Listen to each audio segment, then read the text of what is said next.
What's up, everybody, and welcome back to Fireside Giants. I'm your host, Anthony Rivardo, joined by my co-host, Alex Wilson. And today we're going to be taking a look at the New York Giants offensive line in Week 2. Now, a much better performance in Week 2 compared to Week 1. In Week 1, Daniel Jones was pressured on over 66% of his dropbacks. In Week 2, under 30% of his dropbacks, a significant improvement from Week 1 to Week 2 from this offensive line. Josh Ezeudu starting at left tackle really stood out in his first career start in the NFL, his first career playing time in the NFL. Marcus McKethan starting at right guard also really stood out. And Evan Neal, the man himself, who we did rip into last week, wasn't perfect in Week 2, but he was a lot better, showing signs of progress, signs of growth here. So we're going to go ahead and break down this offensive line film, clipped together by Nick Filato. Shout out to Nick Filato for clipping this together and posting it on Twitter. We're going to go ahead and break it down for you in today's episode. Before we do all that, make sure to leave a like if you do enjoy this episode. Subscribe to the channel if you are new. Ring the bell so you don't miss an episode, and comment your thoughts on the offensive line down below in the comment section. If you're listening on Apple or Spotify, please make sure to leave us a 5-star review, and go ahead and follow us on all of our social media channels at Fireside Giants. But without further ado, Alex, how are you doing today, my friend? And what are your thoughts on the Giants offensive line's performance in Week 2? I'm doing pretty good, man. This is a lot better. You're going to see the first half of these clips, so the first half of the game, pretty spotty. They're still kind of working together. The communication is gelling. You're going to see inconsistencies, but the second half of the game, it completely opens up for this team. Now, I do want to note that when Ben Bredeson leaves this game, Glowinski comes in. He struggles a bit in run blocking, but as a pass blocker, he was okay. Ben Bredeson's a really good piece on this offensive line. Losing him to that concussion, if he can't play this week, is going to be significant. We're going to feel that loss. But Josh Ezeudu, as you mentioned, really stepped up. His first ever chance at starting a game at left tackle. Last year, I think he had 290 total snaps, all of which came at left guard. He goes out and plays tackle. He had 14 snaps against Dallas, looked pretty solid, and he gave up one pressure. It was a sack, but it really, if you're going to see the sack, it was Daniel Jones trying to escape up the middle of the pocket, and the guy in which Ezeudu pushed behind him ends up catching him by a shoestring. So he gave up one pressure over about 70 snaps. Really, really good. The fact that he was able to step in and supplement the loss of Andrew Thomas like that and protect Daniel Jones' blind side is pretty impressive. And then Marcus McKethan, his first ever game in the NFL, he gave up 3 pressures. It was not perfect. He had a couple of moments where it was okay, rookie learning curve. And he's essentially a rookie because he missed the whole 2022 season due to the ACL tear. This is our new starting right guard, guys. Give him more chances to compete. Give him more chances to get better. I think that this is a good foundation to build off of. And in this video, we're really just going to watch along with you guys. Anything that we do notice that stands out is about 7 minutes of film, so it's a lot of snaps to get through. But we're really going to just watch. If anything stands out, we'll react to it. Get your thoughts, obviously, in the comment section. And we'll see if we can find anything that really stood out to us, any bad or good reps, hopefully a lot more good than bad. As I said, the first half may be a little bit ugly, but let's kind of dive into this right off the bat here. Play 1. You'll just see just every single play. Just do yourself a favor. Watch Josh Ezeudu and Marcus McKethan. Those are the primary guys we want to be looking at because of their inexperience. And obviously have your eye on Evan Neal, had a better performance. But those two guys, Ezeudu, really, really solid performance from him, and Marcus McKethan too, especially on those combo blocks up front in the running game. They looked excellent. Yeah, 100%. And just to throw even more stats in to add to the context here, Marcus McKethan was the Giants' highest graded run blocker according to Pro Football Focus in this game with a 71.7 overall grade, higher than John Michael Schmitz even, who was second highest, and over 11 points higher than the next best. After John Michael Schmitz, the third best was actually Glowinski at 60.5 and Ezeudu at 60.5. So the 71.7 was by far and away the best run blocking grade of any New York Giants player. So Marcus McKethan may have struggled in pass protection, as you mentioned, Alex, 3 pressures, 2 hurries, and 1 sack given up, and we'll dive into that, but he really did excel as a run blocker in this game. Yeah, I mean, look at this pocket right here, right off the bat. Some good combo blocks up front. You see Marcus McKethan. What I noticed from him, he was looking around at times. He was looking to help Evan Neal, looking to help John Michael Schmitz. I liked that vision from him. Look what his eyes are. He has that blocking gauged right there to help his center. But at the same time, if that pass rusher on Evan Neal tries to dart inside, look where his eyes are. He is there to help if need be. That's the son of a pretty smart player. Marcus McKethan, stepping up, obviously, to start this game in place of Glowinski, who was benched. But look at this pocket right here. This is what we've been waiting for. I mean, Ezeudu's got good leverage here. Ben Bredeson's on his man. There's just help all around. Really good stuff there. You obviously get the completion. See what happens when you get Daniel Jones a pocket? Wow, he completes passes. Go figure. It's nice to see. Yeah, definitely. And a lot of duo blocking here. You see the Giants doing all the double teaming that they can, opening up some rushing lanes for Saquon Barkley. Good run blocking concept there. And again, you're seeing in those duos, you're seeing John Michael Schmitz and you're seeing Marcus McKethan double team. On that one, you saw McKethan and Evan Neal. And then, of course, again, like you mentioned, some really clean pockets for Daniel Jones. He didn't have these opportunities last week. Now, the protection breaks down there, holds onto the ball too long. Dennis Gardeck gets the sack. Josh Azidu with his first moment where, he did struggle. He got beat to the edge here by Dennis Gardeck, but that's a little bit of transitioning from playing guard to tackle. That's just, he's got to get used to moving from the outside. Now, he played left tackle quite a bit in college during his time with UNC, was kind of like their fix-it-all guy, played guard and tackle during his time in college. But here, he's been playing primarily guard for the last 2 years with the New York Giants. So definitely some growing pains at the tackle spot, but you'll see, especially in the second half, Josh Azidu really settled into his own and started to figure it out as a pass protector on the left tackle spot. Absolutely. So you'll see Evan Neal's trying to protect that inside. He's so worried about getting beat outside now, that he's also like being now pass rushers going to try to dart inside and leverage that, because he's kind of worried about both. It was better, again, not really great pass rushers on the Cardinal side of the ball. It's Nick Bosa time this upcoming Thursday, my friends. You're going to see if Evan Neal can step up, because I don't think he's there yet. I think this Thursday is going to be a really big challenge. I hope to God he steps up. But man, he's got to be a lot better. Giving up a couple of pressures against this Arizona pass rush, which is basically, there's not much to it. Not ideal. So, we'll see how it goes. But, he's getting out there in front in the run blocking game. Not bad from him. Let's see him right here. Not a bad rep from him there. Ball's coming out already. I think it was deflected. No, that was a great rep there wasn't.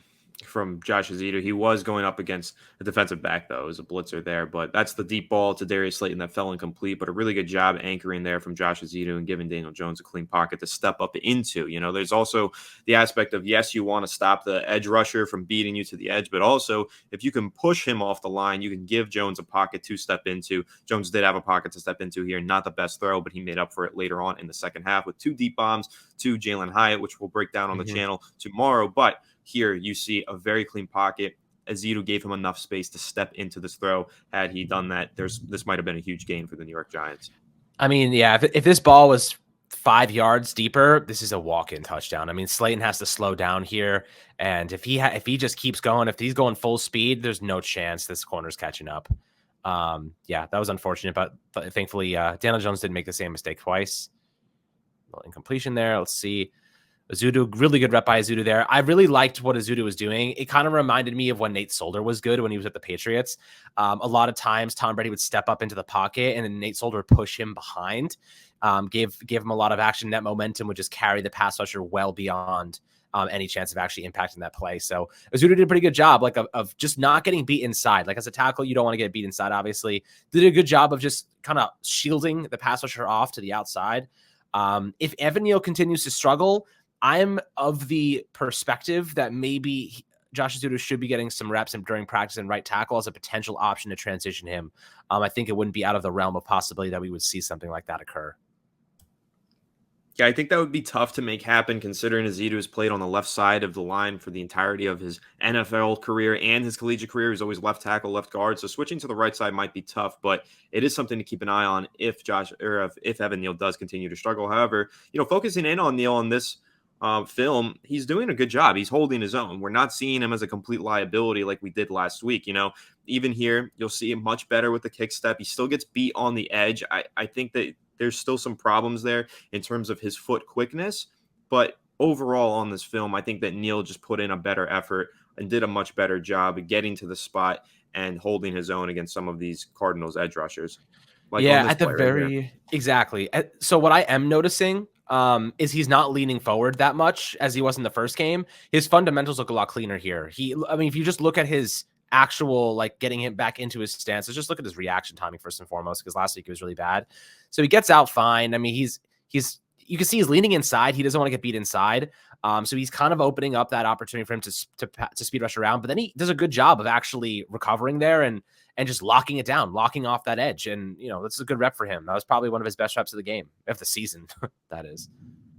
Yeah. Even still, though, I will say Azidu's fundamentals, his technique looks really good. He's gaining a lot of depth. It's always good to have Evan Neal on the backside of the play, and then the other left tackle on the other side. You can compare who's playing better. And even in this game, I think that the left tackle is kind of outperforming the right tackle for the Giants once again. Look at how much depth Ezeudu is gaining on those kick steps compared to Evan Neal on a lot of these one-on-one passing sets. Now, this isn't a one-on-one passing set for Evan Neal. He's double teaming, but just really impressed with how quickly Ezeudu is flying out of his stance and beating the edge rusher to the spot, like even on this play. And he almost gets beat inside, but instead he just puts together a decent enough rep to give Daniel Jones that extra second in the pocket. Yeah, one thing I've found really interesting, if you watch Josh Ezeudu, he has his hands pretty far out, like pretty far wide on pretty much every snap. Like he's doing a pretty good job of anticipating stunts and anticipating additional blitzers. He's keeping those hands out so that he can help, Ben Bredesen or Glowinski later on in the game if there is an additional pass rusher coming off through the middle there. So it's nice to see that his vision. I really like Ezeudu's feet. He has really good feet, like really good feet. His vision seems to be pretty solid. He's picking up some additional blitzers. You're going to see the second half of this film is really good for Ezeudu. Like he was excellent. And let's take it. This is when the second half actually starts right here. So they got a lot more offensive plays. Let's see how this line holds up on this big deep shot in the first play of the second half. It's a little play action. I mean, that's a good pocket right there. Like you can't really ask for much more than that. I mean, Daniel Jones has all the time in the world. Freaking breadbasket throw. This is a perfect throw. I think, if one more step here, Jalen Hyatt's probably gone. But nonetheless, we score on that drive anyway. So it was a really, really good start to that second half. Gave us some momentum. Yeah, it was a great throw, and it was a great pocket. I really like the Giants' incorporation of the play action there to open things up for Jones and give him a clean pocket to throw from, because you'll see time and time again in this second half, the defense is going to suck in on those play actions or even on those read options like we just saw in that touchdown run by Daniel Jones. The defense is so keyed in on Saquon Barkley. They're just attached to him, and it's opening up a lot of pass protection opportunities and running opportunities for Daniel Jones as well. Mm-hmm. Yeah, I mean the run blocking was decent. We ran for 127 yards, so nothing to write home about. I mean Daniel Jones had 59 of those, I believe. So definitely helped my fantasy team, that's for sure. But the play action. But you're seeing, Anthony, like how often did we say during this, before the season started, if you can establish the running game, the play action on this team is going to be electric because Saquon Barkley draws so much attention. And you're seeing that here. The defense is being completely fooled by this play action, and it gives Daniel Jones a substantial amount of time in the pocket to make decisions and make plays. So you really like to see that. Losing Saquon is going to really hurt us for the next couple of weeks. It's really unfortunate, but they caught Daniel Jones there, but they had the touchdown before. So not bad. He's not like Daniel Jones, for what it's worth. Remember a couple of years ago when he could not navigate in the pocket? He would just stand there like he had no idea what was going on. You love to see stuff like this from Daniel Jones, where he's looking, he's going through his reads, but he feels that pressure coming from the left. He sees him actually right in front of him, and he steps up in that pocket and turns something. And this is one of my favorite plays of the game. He just puts on the burners and picks up those extra yards. Like this is also, I wanted to just point out some of the other additional positive variables that we're seeing in this film, but so far you're seeing some good stuff here. And, the offensive line stepped up big in the second half, and the play action, like just look how much of that they were using, and it really opened up the offense.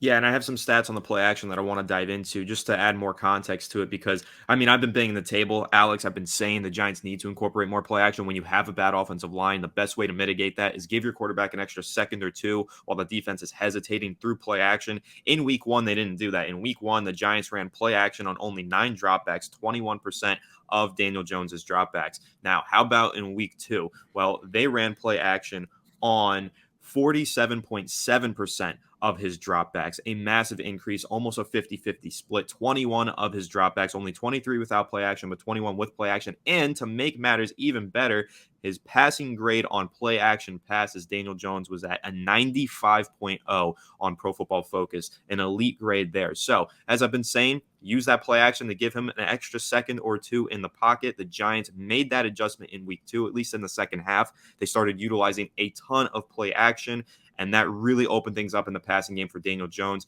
And yes, like you mentioned, that's the impact of Saquon Barkley. The defense is going to key in on him. They're going to try and slow him down, and it does open things up for greater pass protection opportunities for Daniel Jones as the defense hesitates, and just greater throwing lanes and a whole lot of plays positively for the New York Giants in play action.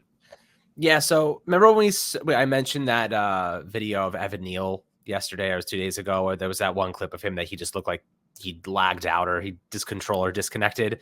This is that play. I want to see what your thoughts are about this because it seems like he's watching somebody specific, but a guy runs right by him. Like the peripheral vision here lacks for sure. So like right here, you'll see. So right here, he disengages and he's looking for a passer coming from the outside, which is not happening. And this guy, 52 right there, just is like, oh, I guess there's a free lane. I'm going to take that, and forces Daniel Jones out of the pocket. And then he's still looking at somebody. I don't know what he's looking at. Maybe he got distracted by a pigeon or something, but I really don't know what his, it's possible he was keyed in on somebody and they were asking him to do something specific. But I do feel as though maybe he should have tried to block 52. I mean, he was looking, if you look at his eyes, like he is staring down somebody out there. Maybe there was I don't know. So what happened here, and I think, I'm going to blame Evan Neal significantly, and I'm going to take control of the rewind just for a second here. Go for it. What happened here with Evan Neal, and I want to place a little bit of blame on John Michael Schmitz. Now, you might be saying, why John Michael Schmitz? I think that the protection call here was wrong because you'll see 22 comes through here, and it looks like nobody was expecting 22 to come through as a blitzer. Maybe you could say Daniel Jones didn't call him out, didn't say, hey, guys, 22 is blitzing, pick him up. But it looks like what happened here is Evan Neal thought this was just a normal pass rush, and he was passing off 52 to Marcus McKethan to pick up here, and then moving on to the other side because maybe he knew that it was play action and Daniel Jones was rolling out to the right. So maybe he was kind of lead blocking on a bootleg here. But overall, just those three on the interior on that right side, John Michael Schmitz, Marcus McKethan, and Evan Neal, they don't pick up number 22. They don't see this blitzer coming. He runs through. So I think it's just a miscommunication on all fronts. It could be Evan Neal just didn't see it and he didn't pick it up. But it seems like he didn't realize that there was an extra blitzer, and he thought that he was passing 52 on to Marcus McKethan, didn't see 22 coming, and it also looks like John Michael Schmitz didn't see number 22 coming either. So a free rush to the quarterback there forces Daniel Jones to flush out. Marcus McKethan tries his best to get on number 22 afterwards, but I think it was just sometimes they say pass protection slide, right? The center will say slide this way, slide that way. Looks like they slid the wrong way because they didn't see 22 as the incoming blitzer. And so that just caused Evan Neal to not pick him up or not pick up 52. It looks like he was trying to pass 52 to McKethan. McKethan didn't know that because 22 was barreling down in his face. So just overall, this is a breakdown of the protection itself. It's not necessarily Evan Neal making a bad play. I agree with you. His peripheral is terrible here. He should have recognized his post-snap. We always say there's pre-snap reads, there's post-snap reads. Post-snap, he should have seen number 22 blitzing. He should have recognized that he has to pick up 52. But just overall, this is something that they should have picked up on before the snap. They should have known 22 was blitzing, and then they should have gotten the protection called accordingly. They didn't do that, so it caused a breakdown among all of the offensive linemen on the right side. So I don't know if it's Daniel Jones who missed the protection call, if it's John Michael Schmitz, or maybe Evan Neal. Maybe they did call it and Evan Neal didn't hear it. Whatever the case might be, it's just a breakdown on the call for the protection here. Not necessarily bad blocking, but really bad awareness and bad communication up front by the offensive line. Yeah, I'd also say it seems like he's looking at 51 pretty clearly. It looks like 51 maybe baiting the splits off the edge. So possibly he was going to try to pick him up. Maybe someone called him out. They just like you said, maybe miscommunicated who was actually blitzing on this play. So, definitely one bad play does not erase a rather decent performance from Evan Neal, but it definitely stood out as me. I was like, what is he doing out there? I was really confused for a second, but no more play action here. Good pocket. Bam. Big play to Darren Waller, who had 76 yards on 7 catches, I believe, in this game. He was excellent. And then we got this deep pass to Slayton. Oh man.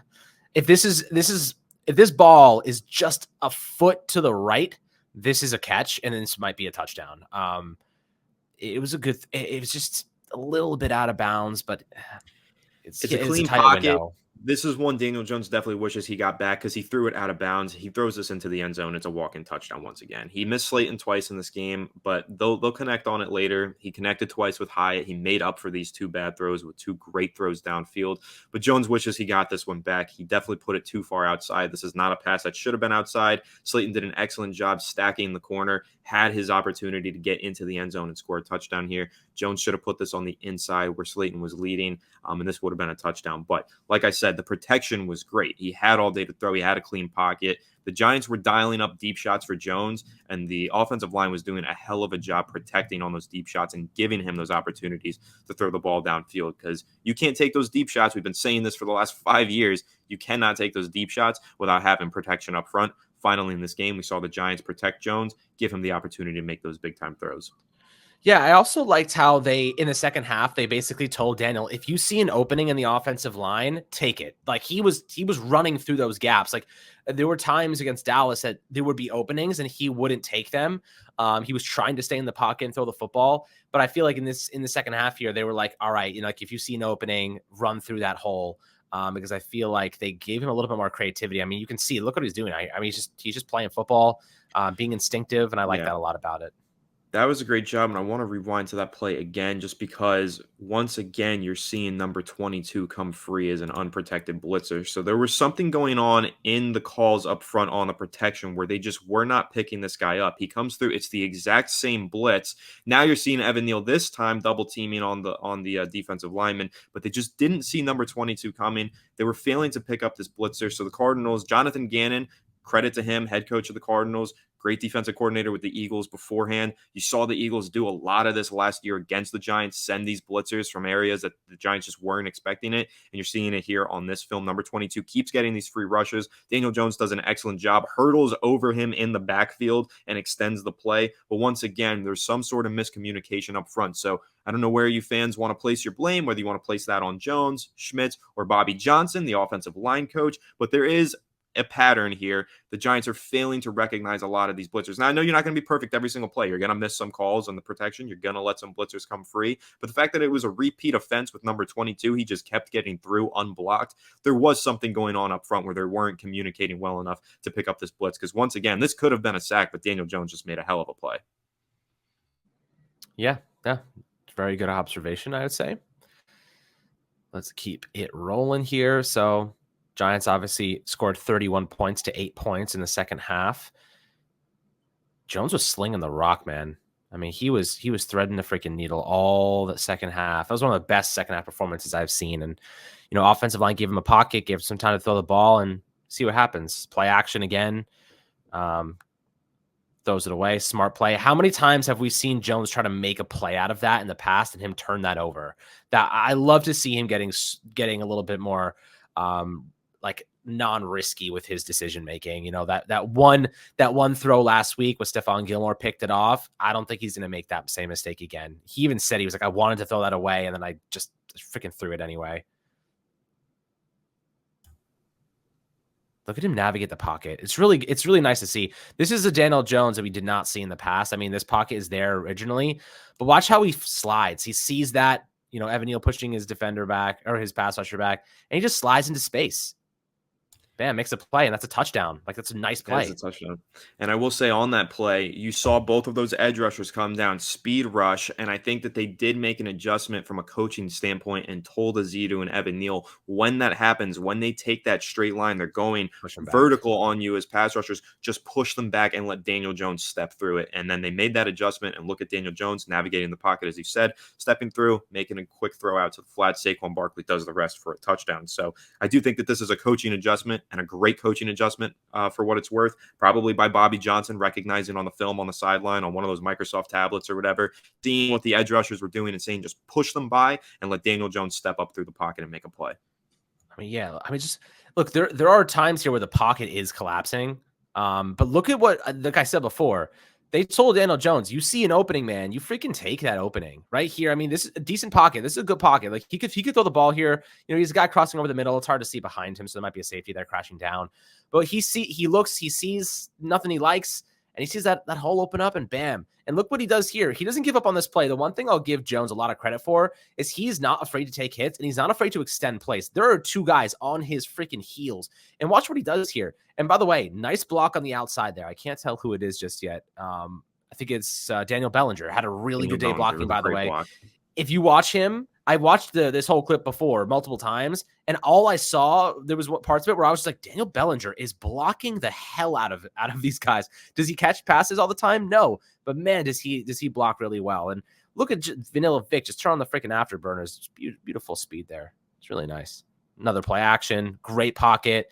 I think they're going to see a lot more play action against the 49ers, by the way. Like this worked really well against Arizona. I think that they had a lot of success with it. It's going to be tough because you got to set the tone on the ground, but I think they're going to try and get Daniel Jones a lot more involved in the running game without Saquon.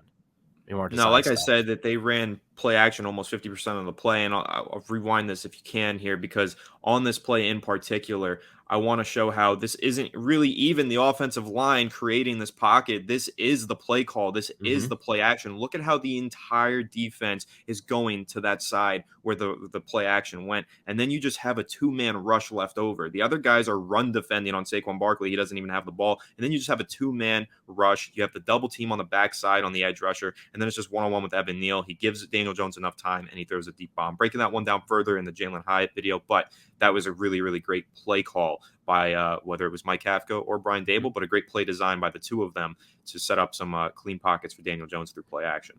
Yeah, I mean, this whole drive is play action after play action after play action, a little bit of RPO. And I like the fact that Jones is actually giving guys chances to make plays. You saw that pass to Jalen Hyatt. There was a corner right there. He just threw that ball up and said, go make a play, son. And he freaking did. And like Jalen Hyatt, big shout out to him. 2 receptions for 89 yards or something like that. He had a really, really solid day. I feel as though he's going to get more involved in this offense, especially with Saquon out. Those explosive plays, I don't think they're going to follow the same game plan as the Rams did with no passes over 20 yards. I think they're going to use a lot of play action to try and manufacture a pocket, and then they're going to have their speedsters attack them downfield. I think they realized they could do that in this game. They're like, we don't actually have to run the ball every single time. We don't have to just develop, actually have to protect him in the pocket at all times. We can manufacture these pockets and just let our guys with speed get downfield. So it was nice to see the game plan kind of shift and him take advantage. And here it goes again, another touchdown run for Daniel Jones, fantasy football player of the week for me. Yeah, that was the one that didn't count based on that ticky-tack holding call from Evan Neal. I don't think that it was much of a hold. I honestly think that Neal did a pretty good job here, but they call the hold on it, so it comes back. But a great play by Daniel Jones once again to step through and find the lane and run with it. Yeah, it's kind of a tough situation. It's one of those bang bangs. We've seen it called the holding before. We've seen it not called the holding before. It's really 50-50 on this one. Yeah, he's kind of holding, but I've seen many times people get away with that. There's holding on every single play if you look hard enough. So, they had to actively call that. Let's see here. Doesn't matter though, because Jones was still able to get the team into the end zone on this drive. Yeah, we're gonna miss Saquon. Yep. Nice pocket. That's a really nice pocket right there. Pass. This is just a laser. Hodgins. What a throw. But again, you give the man clean time. Pocket. And this is very clean pocket. This is the problem. People are like, Jones sucks or this or that. And look what he can do if you just give him a little bit of space. You know what I mean? He doesn't even need that much. Just a little bit. Just a little bit of space. That's all it takes. And he can actually throw the football. Anthony, I just saw on Twitter before, Jawan Taylor for the Kansas City Chiefs. They signed him to 4-year, $80 million deal. 5 penalties this past weekend. Go look at the Chiefs offense and tell me that Patrick Mahomes is doing a lot with that offensive line right now. They're struggling. They have no weapons. Their offensive line sucks. Mahomes is really struggling. So, if you see arguably, probably not even arguably, the best quarterback in football struggling with his weapons and his offensive line, how on earth can we come to the conclusion that Daniel Jones doesn't, it should be good without one too? You know what I mean? It's kind of crazy to me, in my opinion. You're seeing him with the pocket and you're seeing results. So. Yeah, I mean, it's a team sport. You got to protect up front. You got to establish a rushing game, and you got to get your receivers open. Now the Giants have all of those elements factored in here, which is opening things up for Jones, which is what we saw in the second half. Changing the game plan to rely more heavily on the play-action passing game and open things up for Jones. And once you give him that opportunity and things open up for him, he seizes the opportunity, and that's what he did in this game. And he was playing like a man on the mission in the second half of this game versus Arizona to get the win. Yeah, this is a hell of a run by Saquon Barkley. Oh, yeah. Check this out. Spins out of that. And this looks like breaks rookie year Barkley. Tackle. He broke 4 or 5 tackles on this play. Look at all the defenders behind him. Look at all these guys on the ground. He just left a wake of defenders on the ground here. This is crazy. And this is the difference, crazy. In terms of running backs, paying them, whatever, the whole conversation. But having a guy like Saquon Barkley in the backfield, he makes plays like this. Whoever steps in for Barkley as his replacement can't make plays like that. That is special. Yep, that's special. 3 guys on the ground behind him. That you don't see that very often. Yeah. This is These are just those fourth quarter plays, dive ahead, set things up for Graham Gano, but a pretty good job as well by the offensive line, getting a lot of push here on these run blocking plays and getting Gano into prime position to make that field goal. Yeah, man, this was a lot better than week 1. I'll say that. The second half of this game was arguably excellent, and a lot of what they did was manufacture pockets for Daniel Jones. Not a lot of these were like true pass sets where they were just basic protection. They were, play action, getting guys on screens, using a lot of deception to fuel this offensive surge in the second half. I don't know if that's going to be sustainable against the 49ers defense. That's a lot better, but they just gave up over 300 passing yards to the Rams. Kieran Williams or whoever that backup running back is, and for the Rams, had a good game. Like you can run against the 49ers, you can pass against them right now. They're still very good, but I feel as though if the Giants want to win this game, set the tone through the air with the deep passing game. Run the football a little bit, get the play action going, start your deception practices, and then use your speed. Because the one strength the Giants have is they have 3 guys with 4.3 speed. You know what I mean? There's not many defenders out there that are going to be able to catch up with these guys. There's not that many guys out there. Jalen Hyatt, and like you were saying before the podcast, there was the Jalen Hyatt the deep ball that he had right after the second half started. That was one of your favorite route concepts, and they really baited with Darren Waller over the middle, and then they had Jalen Hyatt just use that speed downfield, and he just completely toasted the 2 DBs back there. So Darius Slayton had 2 opportunities for touchdowns in this game. In fact, I'd say by most accounts, he should have scored 2 long touchdowns in this game. Daniel Jones missed it, unfortunately, but he came back and bounced back in the second half and put together an elite performance. But if he hits those passes, you're looking at 2 touchdowns that are over 50 yards. You know what I mean? And then if you're looking at Jalen Hyatt, if he's a foot of separation, that a foot more of separation, it's another touchdown of over 50 yards. Like, they could have had multiple big play explosive touchdowns in this game. They just missed them. I don't think Daniel Jones is going to miss them again, or at least I hope not. But I don't think the 49ers are immune to those big plays. I think that we do have to take shots. We have to test their secondary, and we got to manufacture space for Jones to throw the football, because that might be the only way to actually give us a fighting chance against a pass rush of that magnitude. Yeah, I mean, the play action passing game was something that they relied on in the second half of this game. They're going to be relying on it maybe even more heavily in week 3 against the 49ers, because you're not just blocking one-on-one with that San Francisco 49ers defensive front. That's not going to happen. But what the Giants can do is they can get creative. They can put Daniel Jones in the space, maybe some bootlegs, and a whole lot of play action. Just make that defense key in on that running back for that extra 1 to 2 seconds, and then fire a pass from a clean pocket. That's going to be the game plan. I also think Daniel Jones is going to get more heavily involved in the running game. I think you're going to see a lot of quarterback design runs. Keep in mind the Giants can kind of go balls to the walls on this Thursday night game, because they have that extra long break going into next Sunday for week 4. So they'll get a good rest there. Daniel Jones could be asked to do more as a runner and as a thrower. He could just be carrying the offense in week 3 and then resting up and hoping to have a more balanced approach in week 4. But like you said, Alex, they're going to be playing a lot of play action, calling a lot of play action passing plays. It worked really well for them in week 2. They didn't do it much in week 1,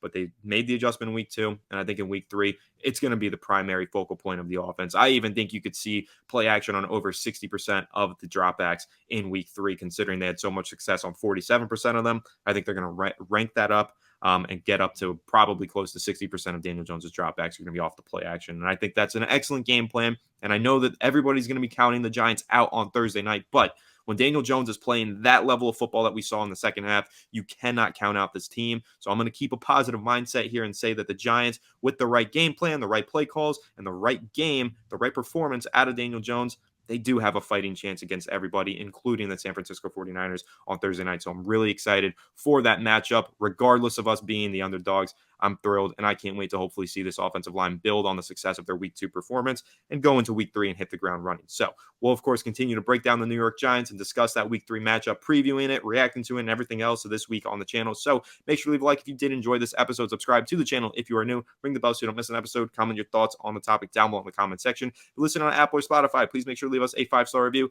and go ahead and follow us on all of our social media channels at Fireside Giants. But without further ado, we will catch you all in the next one. Have a good one, and let's go Giants.